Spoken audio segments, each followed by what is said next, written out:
Hi, friends! Today we are going to practice saying the letters of the alphabet, and we are going to give the sound that each letter makes. So we're going to look at the board, and first we'll name the letter, and then we will give the sound. Let's go ahead and get started. A,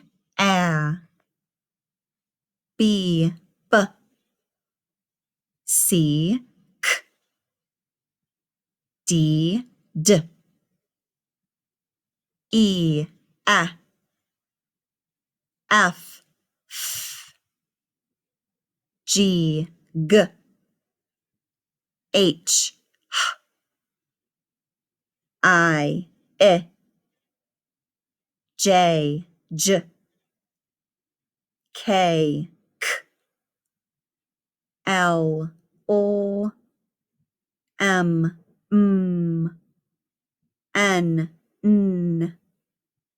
O, P, Q, Qu, R, S, S, T, T,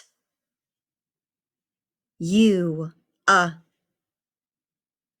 V, V, W, W, X, X, Y, Y, Z, Z. Nice job, boys and girls. Great work on your letters and sounds.